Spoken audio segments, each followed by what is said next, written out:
Hello, my dear students. You are most welcome on WS Academy, and this is a modern history MCQ series. So let's start it. And this is lecture number 16. We have done it before also, and I have made a playlist named as Modern History MCQs on our YouTube channel. You can search it and you can watch previous lectures as well.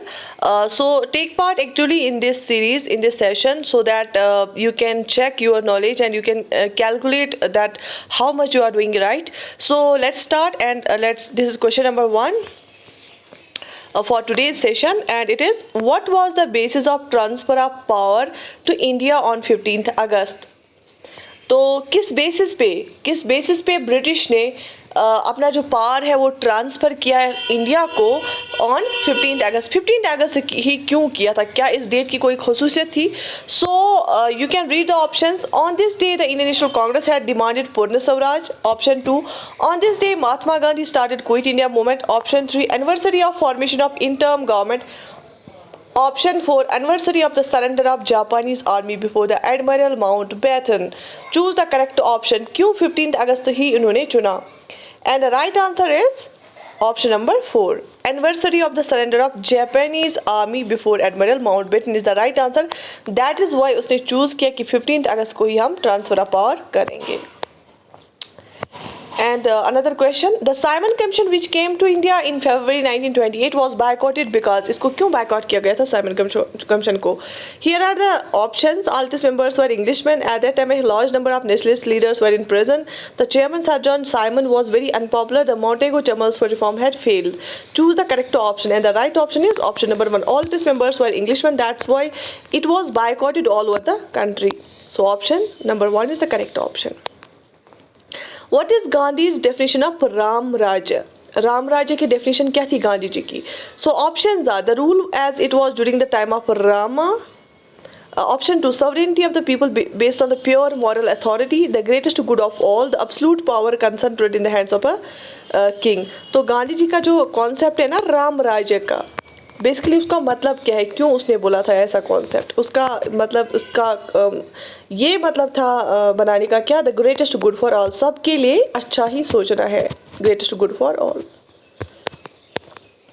What was meant by the Secretary of State for India during the British rule? British rule के time यहाँ पे एक post हुआ करता था secretary of state. उसका मतलब क्या था? An official who worked as the secretary the viceroy of India. Option 2, a secretary level official appointed in each presidency of India. A British minister given full control over the government of India. A senior official appointed by the viceroy to look into the internal administration in India. Choose the correct option. Answer कर लीजिए इस question का. मैं देखूंगी कौन कौन सही answer करेगा. आप ऑप्शंस पढ़ लीजिए. सेक्रेटरी ऑफ स्टेट का मतलब क्या था उस टाइम पे? An official who worked as the secretary to the Viceroy of India, and a secretary level official appointed in each presidency. A British minister given full control over the government of India. A senior official appointed by the Viceroy to look into the internal administration in India. Choose the correct option. Which one is the right? And the right answer is शाबाश, a British minister. एक British minister हुआ करता था given full control over the government of India. इसी को हम secretary of state बोलते थे. तो ये क्रिएट किया गया था इस पोस्ट को 1858 में after the revolt of 1857. Right.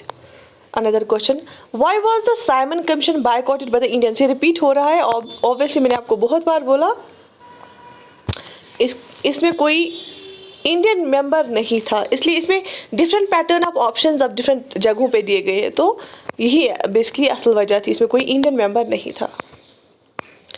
ठीक है बच्चा लोग. Let's move to another question. Lucknow Pact was a deal between. Lucknow Pact जो एक डील थी वो किस किस के बिटवीन थी? Indians and the British about legislative seats, Hindus and Muslims regarding seat sharing in legislatures, depressed class, caste and Brahmins out about job reservation, Hindus and Sikhs about job reservation. Obviously Hindus and Sikhs के related नहीं था, ब्राह्मण depressed cast और Brahmins के related भी नहीं था. ठीक है. तो लखनऊ पैक्ट तो ब्रिटिश और इंडियंस के बिटवीन भी नहीं था. ये था Hindus and Muslims regarding the seat sharing in legislatures. तो हिंदूज एंड मुस्लिम्स के बिटवीन जो पैक्ट हुआ था उसको हम लखनऊ पैक्ट बोलते हैं. तो Hindus and Muslims regarding seat sharing in legislatures, ये हम लेजिस्लेचर में कैसे हम सीट को शेयर करेंगे उसको हम लखनऊ पैक्ट बोलते हैं.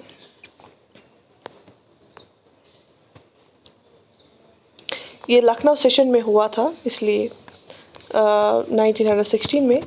तो मुस्लिम ऑल इंडिया मुस्लिम लीग के जो लीडर मोहम्मद अली जिन्ना थे और यहाँ से बाल गंगाधर तिलक थे, इनके बीच में हुआ था।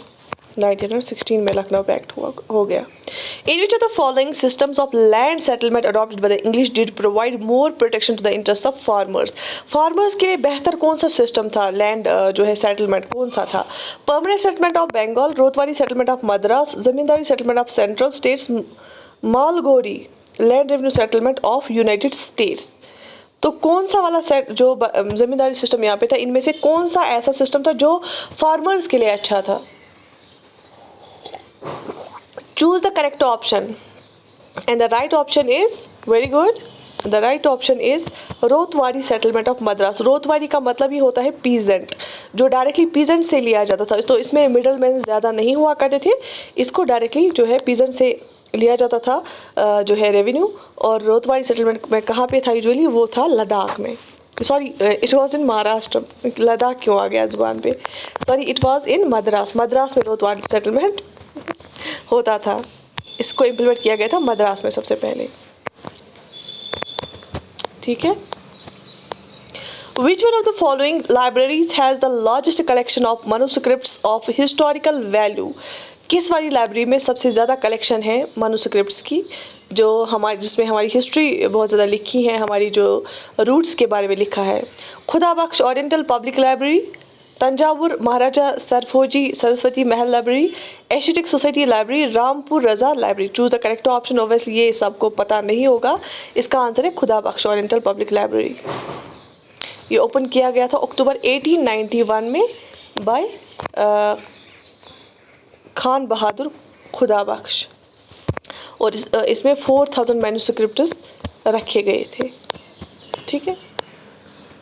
गांधी कंसेप्ट ऑफ ट्रस्टीशिप, इसने इकोनॉमिक मॉडल दिया था ना ट्रस्टीशिप वाला, वो क्या है? Recognize right of private ownership of property, transforms the capitalistic society into an egalitarian one, exclude slash to regulation of the ownership और use of wealth, does not fix minimum और maximum income, ठीक है। तो क्या concept है गांधी जी का trustee? इसने बहुत सारे कॉन्सेप्ट दिए थे, इसने दिया था राम राज्य का, ट्रस्टीशिप का, सत्याग्रह का। तो क्या मतलब होता है ट्रस्टीशिप का? And the right answer is very good, transforms the capitalistic society into an egalitarian one. Egalitarian one होगा जहाँ पे सब लोग बराबर होंगे, जिनके पास वेल्थ भी बराबर होगी। तो ऑब्वियसली ये तो पॉसिबल नहीं है, लेकिन वो चाहता था जो कैपिटलिस्ट सोसाइटी होती है, जिसमें जो वर्कर क्लास तबका एक होता है, जिसमें बाकी जो होते हैं ऑनर्स होते हैं वो एक्सप्लॉइट करते हैं उनको, दूसरों को। वेल्दी क्लास जो होता है, बाकी गरीब होते हैं। तो इसका ये था कि जो वेल्दी क्लास है वो बाकी जो इनकी प्रॉपर्टी है वो गरीबों में बांटे, सो दैट कि जो है सफ़र ज़्यादा ना करे लोग। According to Mahatma Gandhi, which of the following is correct? Religion is to be separated from politics. क्या वो ये मानते थे? Politics and religion must go hand in hand. Religion should be completely banned. Politics must be completely eliminated from the socio-economic life. तो इनका क्या था, इसका गांधी जी का क्या नज़रिया था इस पे? आप चूज़ कर सकते हैं इसमें से राइट आंसर। तो इनका क्या था इस पे व्यू जो था, वो था politics and religion must go hand in hand, ठीक है। पहले तो उन्होंने बोला था कि हम बिल्कुल रिलीजन को अलग थलग रख के ये कर सकते हैं, लेकिन फिर उन्होंने ये बोला कि पॉलिटिक्स और religion must go hand in hand, क्योंकि गांधी जी के इसमें सेंट्रल हुआ करता था, जो भी वो काम करते थे या थॉट्स उनके जो भी थे, उसमें रिलीजन एक सेंट्रल रोल था रिलीजन का। लेकिन वो ये बोलते थे कि पॉलिटिक्स को आप रिलीजन के बेसिस पे मत खेलो। कम्युनलिज्म के खिलाफ थे वो, लेकिन ये बोलते थे कि वो एक हिंदू थे और वो उसको फॉलो भी करते थे, ठीक है। लेकिन मुस्लिम्स के अगेंस्ट वो कभी नहीं गए। November 26, 1949 is a significant day in our constitutional history because, आप सब ने पढ़ा होगा नवंबर 26, 1949 ये एक सिग्निफिकेंट डेट है। और क्यों है ये आप बोल सकते हैं? Because India took a pledge of complete independence on this day, the constitution was adopted on this day, the India became a republic on this day, the first amendment of the constitution was passed on this day. Choose the correct option and the right option is, आपको पता है कि preamble में भी ये जो है लिखा है ये वाला date, and the right answer is, right option is constitution को जो है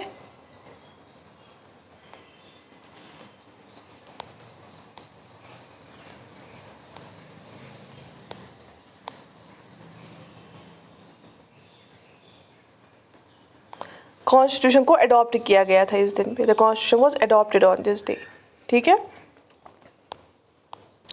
the issue on which the civil disobedience movement of 1930 was launched was, कौन सा ऐसा इशू था जिसके बेसिस पे सिविल डिसोबीडियंस मूवमेंट को लॉन्च किया गया था? In the right options are equal employment opportunities for Indians, the proposed execution of Bhagat Singh, the salt monopoly exercise by the British government, complete freedom, and choose a correct option. And the right option is civil disobedience movement of जो 1930 में start हुई वो किस basis पे launch की गई थी, आपको ये बताना है। The right option is the proposed execution of Bhagat Singh